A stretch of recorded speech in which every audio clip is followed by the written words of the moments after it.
నీ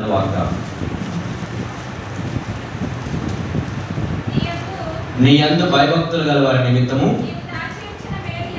నీవు దాచి ఉంచిన మేలు ఎంతో గొప్పది.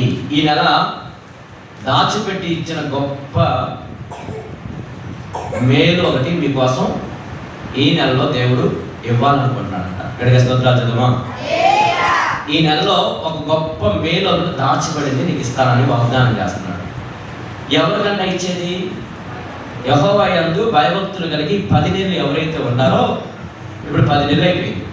ఈ 10 నెలలు యెహోవా యందు భయభక్తులు కలిగి ఎవరైతే నడిచారో వారికి 11వ నెలలో ఒక గొప్పది దాచిపెట్టింది మీకు ఇవ్వాలని ఆయన అనుకుంటున్నాడంట. కావాలన్న వాళ్ళందరూ ఏం చేయాలంటే ఈ 10 నెలలు నేను ఏం చేశాను చూసుకోవాలి. గత 10వ నెల దేవుడు భయంకరమైన తుఫానుల నుంచి, అపాయాల నుంచి కాపాడిన దేవునికి స్తోత్రాలు చదవమా. ఈ నెల 11వ నెల వచ్చింది. 11 అంటే 2 అంకెలు. ఈ 2 అంకెల్లో మొదటి అంకె యేసయ్య, దాని వెనక ఉంటాం.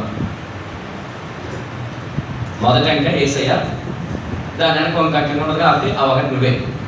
అంటే యేసయ్యను ముందు పెట్టుకొని ఎవరైతే ఆయన వెనకే, ఆయన మార్గాల్లోనే, ఆయన వెనక రియల్గా ఆయన ఆజ్ఞల ప్రకారం నడిచిన వాళ్ళు ఎవరైతే ఉన్నారో ఈ 10 నెలలు, ఈ 11వ నెలలో గొప్ప కార్యం నీ పట్ల ఏం చేస్తానంటే గొప్పది ఒకటి మేలు నీకు ఇవ్వబోతున్నాను. ఆమె చదవమా. 11వ నెంబర్ అంటే చాలామంది కష్టంగా ఇష్టం లేకుండా మాట్లాడతారు. కానీ 11వ నెంబరు ప్రభు యేసుక్రీస్తుకి చాలా ఇష్టమైన సంఖ్య. ఆయన 11 మంది శిష్యులై ప్రపంచానికి సువార్త అందించడానికి ఆఖరి వరకు నమ్మకంగా నిలబడేవారు. కాబట్టి 11వ అంకెలో ఒకటి యేసు, 2వ అంకె నువ్వై ఉండాలి. ఎందుకు అలాగంటే యేసు ప్రభు పోలి మనం ఉంటాం, మనను పోలి ఆయన ఉన్నాడు. నరుడు పోలికే యేసుని. మన స్వరూపం దేవుని స్వరూపం కాబట్టి ఒకటి లాగానే ఇంకొకటి కూడా సేమ్ అలాగనే ఉంటుంది. మొదట యేసు, తర్వాత నువ్వు. ఇక పక్కన నీకు అన్నీ సున్నాలు దొరుకుతా ఉన్నారనుకో. యేసయ్య జనాలందరూ యేసుతో నడుస్తుంటే, ఈ ఒకటితో సమానం నడుస్తుంటే జనాలందరూ ఆయనతో నడవడం ఏమొచ్చింది నీకు అని ఒక సున్నా దొరుకుతా. పక్కన సున్నా చుట్టంగా దేవుడు ఆయనతో తిరగటం వల్ల నీకు ఏం లాభం వచ్చింది అని ఇంకో సున్నా దొరుకుతారు. ఇప్పుడు ఈ సున్నా చూసినప్పుడు ఏముంటుందంటే జనానికి, లోకానికి, నీకు కూడా సున్నాకి ఏముంది విలువ ఉందా? విలువ సున్నాకి విలువ ఉండదు. కానీ ప్రభువును ఎంత భక్తి చేస్తున్నా, జనవరి నెలలో నువ్వు ఆయన ఎంత భయభక్తులు కలిగి నడిచావా, ఏమొచ్చింది నీకంటే ఒక సున్నా తిట్టాడు. నెలంతా భక్తి చేసావు, ఏమొచ్చిందమ్మా నీకు? సున్నాగా అంటారు లోకం. ఫిబ్రవరి నెల నడిచావు, ఫిబ్రవరి నెలలో ఇద్దరు దేవుడు అనుకొని చూసావు, అప్పుడు కూడా సున్నా తిట్టాడు. మార్చి నడిచావు, సున్నా తిట్టాడు. ఏప్రిల్ నడిచావు, మే నడిచావు, 5 నెలలు నడిచావు, ఏమొచ్చింది నీకు అని లోకం అంటారు.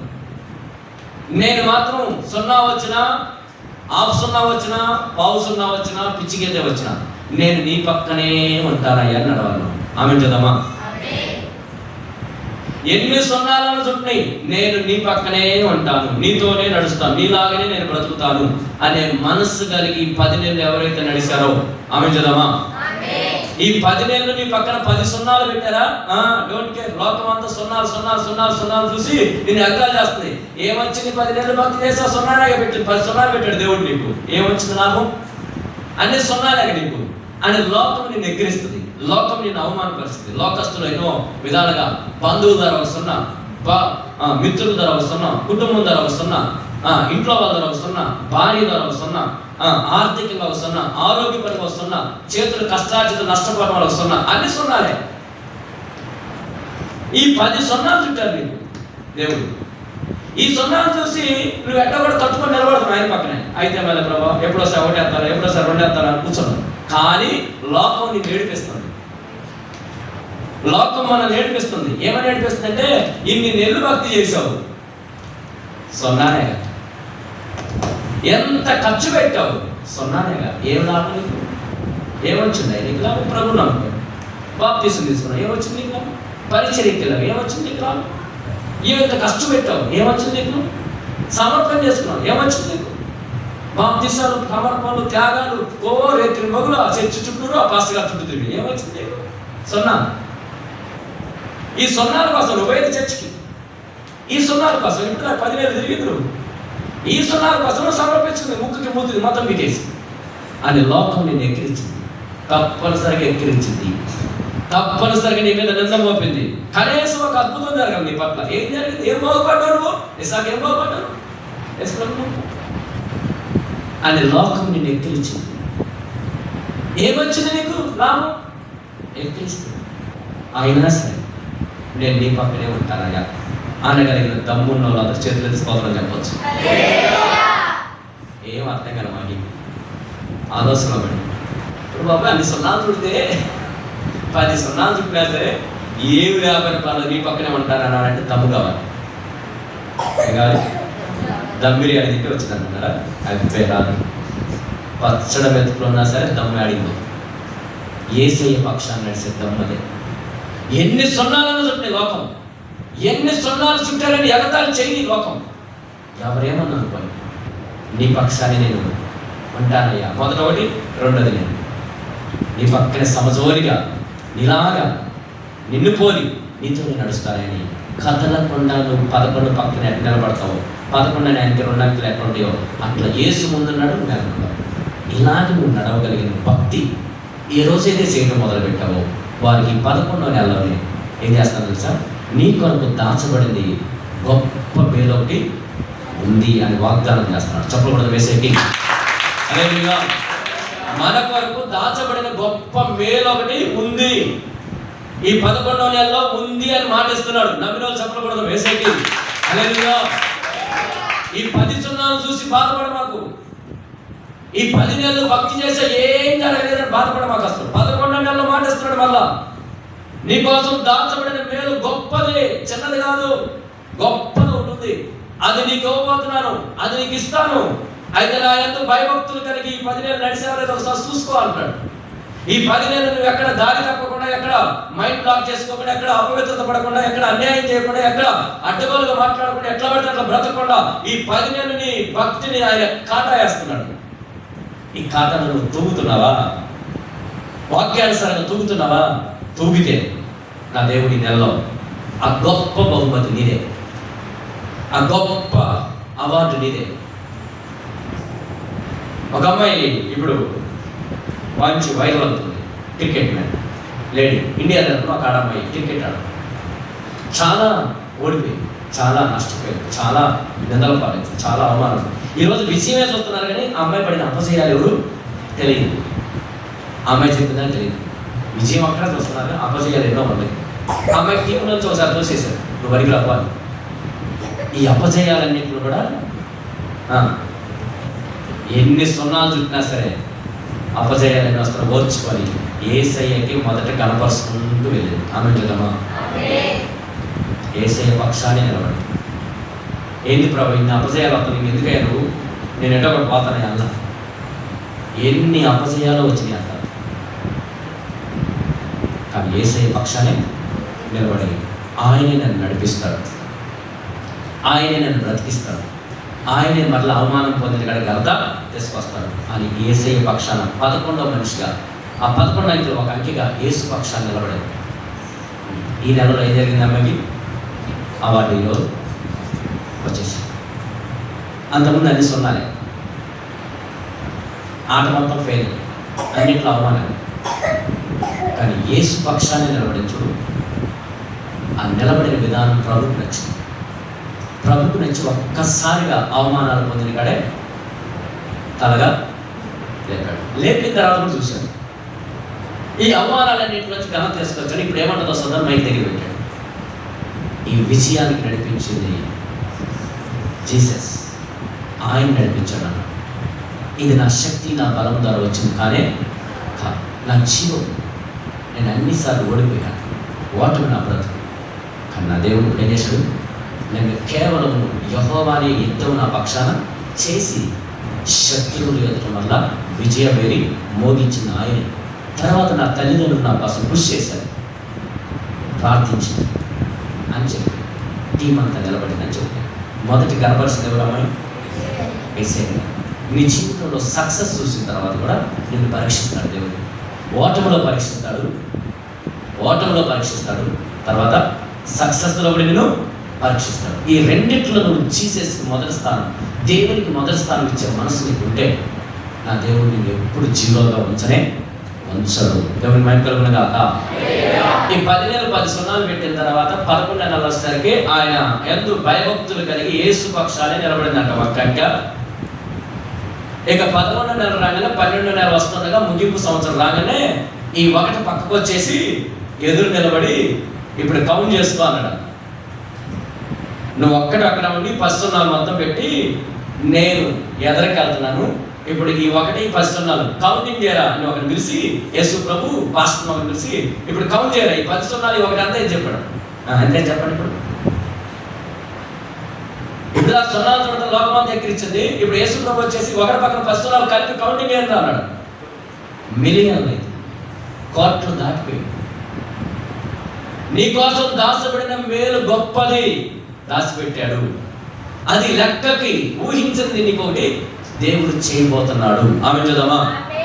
ఈ ఒకదాని పక్కన సున్నాలు మొత్తం కలిపి కౌంటింగ్ చేయమన్నాడు దేవుడు. కౌంటింగ్ చేస్తే కోట్లు దాటిపోయి నీ ఆత్మీయ జీవితం యెహోవా యందు భయభక్తులు కలిగి ఉంటే నా దేవుడు పరలోక రాజ్యంలో నీకు కోట్ల రూపాయలు విలువ కలిగిన బంగారు కలిగిన పట్టణంలో ఒక గొప్ప బహుమతి నీ కోసం దాచిపెట్టించాడని నువ్వు మర్చిపోమాకు. ఆమె చూద్దామా? ఇహలోకంలో 100% నువ్వు పోగొట్టుకున్న దానికన్నా ఇవ్వగలుగుతాడు. పరలోకంలో 200% నీ కోసం తెచ్చబడి ఉంచాడు. ఆ గొప్ప బహుమతి నువ్వు పట్టుకోవాలని నా ప్రభు నిన్ను వేడుకుంటున్నాడు. అయితే నువ్వు ఆయన యందు భయభక్తులుగానే నిలబడాలి. చెప్పకూడదు వేసేకి. నీవు ఆయన యందు భయభక్తులుగా నిలబడితే నా దేవుడు నీ పక్షాన గొప్ప కార్యం జరిగించునుగాక. చేతులు గట్టిగా స్తోత్రాలు చూద్దామా? ఒక సహోదరి భర్తను పోగొట్టుకున్న ఒక సహోదరి కన్నబిడ్డను పెట్టుకొని పెంచుకోవడానికి చేత కనుక వచ్చిన దాంట్లో యెహోవా యందు భయభక్తులు కలిగి రహస్యంగా భక్తి చేస్తూ రహస్యమైన బాప్తిస్మం తీసుకుని రహస్యంగా దేవునితో నడుస్తుంది. ఆ రహస్యంగా దేవునికి వచ్చిన ఆ ట్యూషన్ చెప్పిన అది టీచర్కి వెళ్తాల్సింది. దేవునికి భక్తి చేసి మొత్తం భక్తి చేసుకుంటాం అంటే నీ భక్తికి నీ బ్రతుకి మళ్ళీ అంటావు అని ఎవరు పోతలు కూసేవారు పోస్తుంటే దైవజనుడు ఏం చేశాడంటే వచ్చిన దాన్ని ప్రార్థన చేసి తీసుకోమని పరిస్థితి బాలేదు వాడుకో అని చెప్తే, వద్దు సార్, దేవునికి చెల్లించాల్సిందే, నా దరిద్రం ఎప్పుడు ఇంతే ఉంటుందిలే, దరిద్రత ఉందని దేవుని భక్తి చేయడం నేను ఆపను, నేను ఆయన ఆజ్ఞలని పాటించాల్సిందే, నన్ను మీరు ఏమనుకున్నా తీసుకోండి సార్ అని నాకు ఇచ్చి ప్రార్థన చేయించుకోండి. ఇది 2 సంవత్సరాలు జరుగుతుంటే 7,000-8,000 కాడికి వచ్చి జీవితం అట్ట ఆగింది. దాంతో కుటుంబాన్ని నడిపించుకుంటా ఉంది. అత్తగారి సొమ్ము లేదు, అమ్మగారి సొమ్ము లేదు, అదే ఆధారం పెరగడం జరిగిస్తుంది. ఈ దారిద్ర్యంలో కూడా దైవభక్తిని కంటిన్యూ చేసుకొని వస్తున్నాను. పొలం వెలివేసి బంధువులు చేయాలన్నారు, ప్రార్థన తనకు ఆటంకాలు అయినా సరే రహస్యమైన భక్తి చేస్తున్నాడు.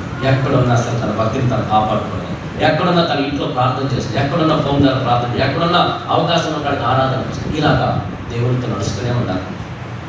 ఈరోజు మన జీవితంలో ఒకటి పక్కన ఉన్న ఒకటి సమానంగా దేవుడితో నడుస్తూనే ఉండాలి.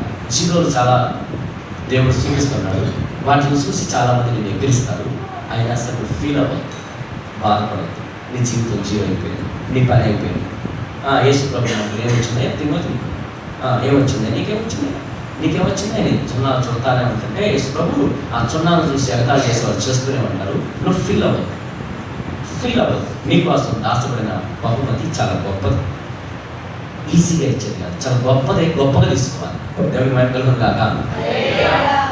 గొప్పది ఈ లోకంలో ఆశీర్వాదం కావాలా, అది కూడా ఇస్తాడు. పరలోకంలో గొప్పది ఇవ్వాలా, తగిన సమయంలో అది కూడా నీకు ఇస్తాడు. 2 ఆశీర్వాదాలు కలిగిన ప్రజలు మనం. ఆమె చూద్దామా? 200 దీవెనలతో నింపబడుతున్న ప్రజలు మనం. ఆమె చూద్దామా? కాబట్టి ఈ లోకంలో అమ్మాయికి ఆ కష్టార్జితాన్ని, ఆ మొదటి స్థానాన్ని దేవునికి ఇచ్చుకుంటూ పోవడం వల్ల మొన్న వాళ్ళ భర్త ఎక్కడో రాజస్థాన్లో ఎక్కడ యాక్సిడెంట్ చేసి చనిపోయాడంట. ఆ లారీ వాళ్ళ మీద ఎవరో లాయర్ ఒక కేసు పెట్టాడు. లారీకి రావాల్సిన ఇన్సూరెన్స్ మొత్తం ఒక 5-6 లక్షలు వచ్చింది.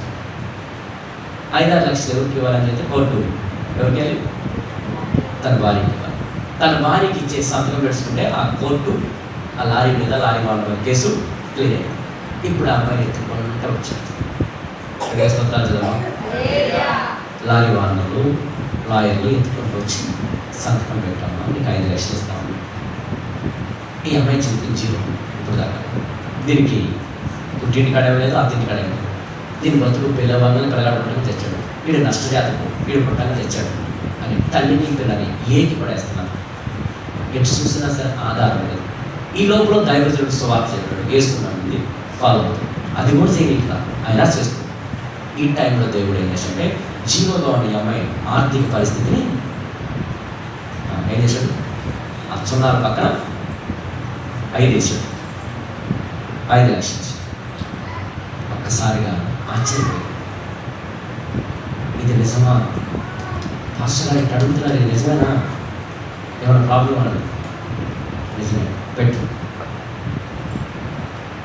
కోర్టు కానీ సంతకాలు పెట్టు, వెళ్ళండి ఏం కాదు అని ప్రార్థన చేసుకొని వస్తే సంతకం పెట్టు. పిల్లగాడికి 3 లక్షలు అకౌంట్ వేశాడు. ఆ అమ్మాయికి 1 లక్ష ఇచ్చాడు. 50,000 లాయర్ కష్టపడినందుకు లాయర్ ఇచ్చాడు. క్లోజ్. ఒక్కసారిగా అందరూ ఆశ్చర్యపోతుంది. ఇది ఎలా జరిగింది? అసలు మనకి తెలియదు ఇది ఉంటుందని. ఎలా కూడా జరిగింది, దేవుడు చెప్పలేదు మాకు. ఈ కష్టకాలంలో కూడా, ఈ అవమానాల కాలంలో, ఈ ఇబ్బందుల కాలంలో కూడా ఎక్కడ రాజీ పడకుండా దైవభక్తి చేసుకుంటాడు, ఈ క్రమశిక్షణ పాటించుకుంటూ ఫాలో అవుతున్నాడు. ఎన్ని పరిస్థితుల్లో సరే ఎక్కడ రాజీ పడకుండా, జీరోలు ఎంతమంది వేసినా సరే ఏసు ఎమ్మటే నడుస్తుంది చూడు. పొలం ఎలా వేసినా, బంధువులు ఎలా వేసినా, ఆర్థిక పరిస్థితులు వేసినా ఎవడేమన్నా నడుస్తుంది చూడు. ఈ నడకని నా ప్రభు చూశాడు. ఆమె చేద్దామా? ఈ నడకని ప్రభు చూశాడు, గొప్ప కార్యం దేవుడు చేశాడు. చెప్పకూడదు వేసేకి. హల్లెలూయా.